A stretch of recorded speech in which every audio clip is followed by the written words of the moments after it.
اچھا بھائی، اب ہے شق نمبر 18 اور 19. یہ طلاق کا حق ہے، ٹھیک ہے. اور یہ نکاح نامہ کی سب سے اہم شق ہے، تمام شقوں میں سب سے اہم ہے. اس میں دلہن کو طلاق دینے کا حق حاصل ہے، یعنی دلہن بھی طلاق دے سکتی ہے. یہ بھی اسی طرح سے بغیر کسی مشاورت کے، بغیر کسی معاملے کو طے کیے یہ بھی کاٹ دیا جاتا ہے. دیکھیے اس سے نقصان کیا ہوتا ہے. اگر یہ نہ کاٹا جائے اور اس شق کو فل کیا جائے تو پھر عورت کو حق حاصل ہو جائے گا کہ وہ اپنے شوہر کو طلاق دے گی اور اپنا حق مہر جو ہے وہ رکھ لے گی. اگر یہ حق اور یہ شق کاٹ دی جاتی ہے تو اب کیا ہوتا ہے، اب خلا کے لیے عدالت میں جانا پڑتا ہے اور خلا کی درخواست دینی پڑتی ہے. خلا مشروط ہے، ٹھیک ہے. یہ عدالت کی طرف سے دی جاتی ہے. بیوی کو خلا کی صورت میں کیا ہوتا ہے، حق مہر جو ہے وہ اس کو ترک کرنا پڑتا ہے. تو نکاح نامہ کو فل بھرنا چاہیے. جب گورنمنٹ نے اتنا کچھ کیا ہے تو پھر اس کو فل بھرے، کیا ہے مکمل بھرے. شق نمبر 20 جو ہوتی ہے وہ فریقین سے پوچھتی ہے کہ کیا ان کے درمیان ماہانہ الاؤنس وغیرہ کچھ کوئی معاہدہ ہے. تو اگر وہ مطلب ایسا کہنا چاہیے کہ یہ اس طرح ہے کہ دونوں کے درمیان جو ذمہ داریاں ہیں، جو کام ہیں، ان کی تقسیم ہے، ٹھیک ہے. اب عورت ہے وہ کہہ رہی ہے کہ مجھے جو میری جاب ہے، میرا کہہ رہی کہ کیریئر ہے یا تعلیم ہے، اس کو آگے بڑھانے کے حق کی ضمانت دیں مجھے کہ میں اس کو آگے بڑھاؤں گی، اپنی تعلیم کو مکمل کروں گی. یہ بھی دیکھا جائے تو ایک لحاظ سے اہم ہے کہ اگر کوئی بچی ہے وہ 5 سال کوئی ایجوکیشن اس کی ایسی تھی کہ وہ ڈاکٹر بننا چاہتی ہے، آخری 1 سال رہ گیا ہے، تو وہ ضمانت لے اپنے شوہر سے کہ مجھے 1 سال میرا رہتا ہے ورنہ میری پڑھائی جو ہے ضائع ہو جائے گی. میوچول انڈرسٹینڈنگ بھی اچھی چیز ہے لیکن لکھ لیا جائے تو بھی کوئی برا نہیں ہے، ٹھیک ہے. تو میوچول انڈرسٹینڈنگ کے ساتھ اگر لے لیے جائیں سائن بھی تو بھی کوئی مسئلہ نہیں ہے.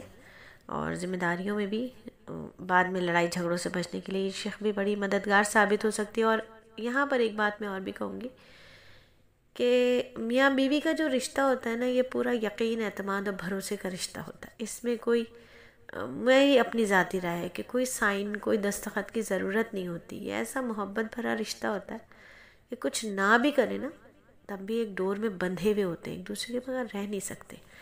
لیکن سم ٹائم جو حالات ہم دیکھتے ہیں معاشرے میں، جو بے راہ روی ہے، جو فحاشی کا طوفان آیا ہوا ہے، اس میں کچھ وقت کے لیے مرد بھی بہک جاتے ہیں، سم ٹائم عورت بھی بہک جاتی ہے. مردوں کوئی برا نہیں کہیں گے، زلیخا بھی تو موجود ہے نا کہیں نہ کہیں.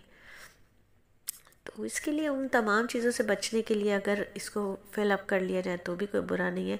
اچھا، شق نمبر 21 اور 22 جو ہے وہ دولہا کی ازدواجی حیثیت، کہ مطلب دولہا پہلے سے شادی شدہ تو نہیں ہے، اس کی کوئی دوسری بیوی ہے، اگر ایسا ہے تو کیا اس نے دوسری شادی کے لیے پہلی سے اجازت لی ہے، دوسری شادی کی اجازت کے ثبوت پیش کیے یا نہیں کیے.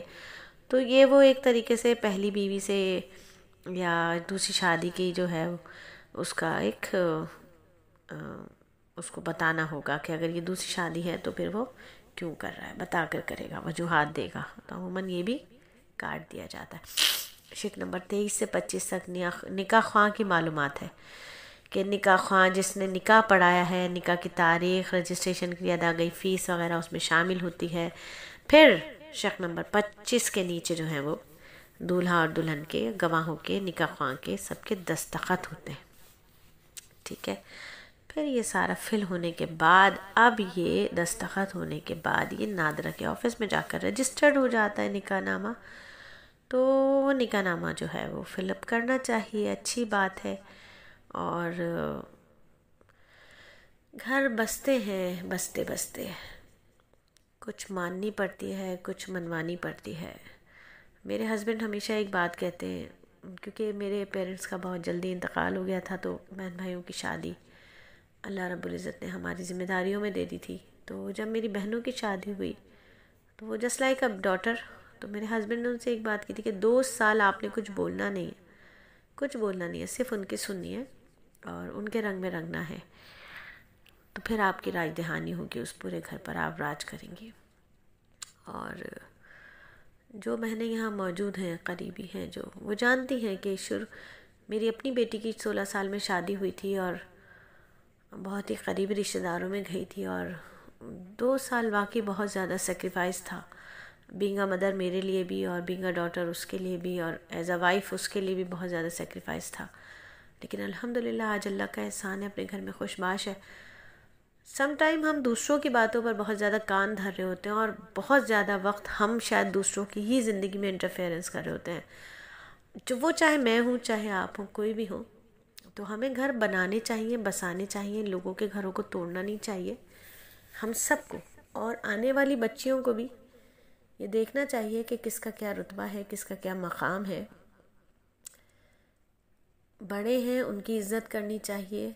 یہ کہہ دینا کہ ساس ہماری ذمہ داری نہیں ہے، ہم ساس کا نہیں کریں گے، ہمارا تو فرض صرف شوہر ہے. تو بہت ساری چیزیں انشاءاللہ اگلے سیشن میں ہم بات کریں گے کہ ساس کی کون کون سی ذمہ داریاں ہمارے اوپر ہیں، اور ایک بہو کی حیثیت سے ہمیں کیا کرنا چاہیے. کیا ہم واقعی بہو کہلائیں یا ہم بیٹی کہلائیں. انشاءاللہ اس ٹاپک پر بھی بہت کھل کے بات کروں گی اور آپ کو بتاؤں گی کہ شریعت کیا کہتی ہے. حقیقت ہے شریعت نہیں کہتی کہ ساس کی خدمت کرو، کہیں نہیں کہتی، قرآن حدیث کہیں نہیں کہتی، لیکن شریعت بہت کچھ کہتی بھی ہے، بہت کچھ کہتی بھی ہے. پھر اس کے لیے بھی دل پکڑ کے اور حوصلہ پکڑ کے رکھیے گا، ٹھیک ہے نا. تو ان بھابھیوں کے لیے بھی میسج دوں گی جو بڑی نندوں کو مکھن میں سے بال کی طرح نکال کر پھینکتی ہیں اور سمجھتی ہیں کہ بس اب میں ہوں، میرا شوہر ہے.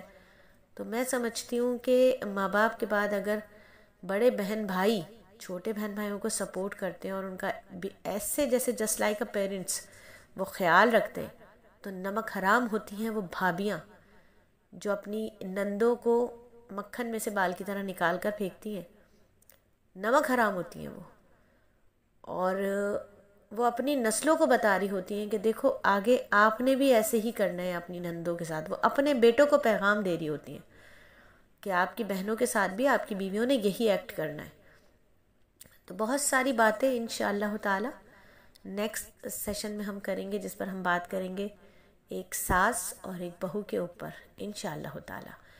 اور سمجھیے باتوں کو، سیکھیے، میں بھی سمجھوں، میں بھی سیکھوں، کیونکہ میں بھی بیٹیوں کی ماں ہوں، مجھے بھی سمجھنا چاہیے. میں بھی بیٹے کی ماں ہوں، مجھے بھی سمجھنا چاہیے. ایک ساس کی حیثیت میں بھی ہوں، ایک داماد کی بھی ساس ہوں، ایک بہو کی بھی ساس ہوں الحمدللہ، اور بیٹیوں کی ماں بھی ہوں، بیٹے کی ماں بھی ہوں. میں خود کسی کی بہو بھی ہوں، کسی کی بھابھی بھی ہوں الحمدللہ. تو انشاءاللہ نیکسٹ سیشن میں پھر آپ کے ساتھ ہوں گے انشاءاللہ.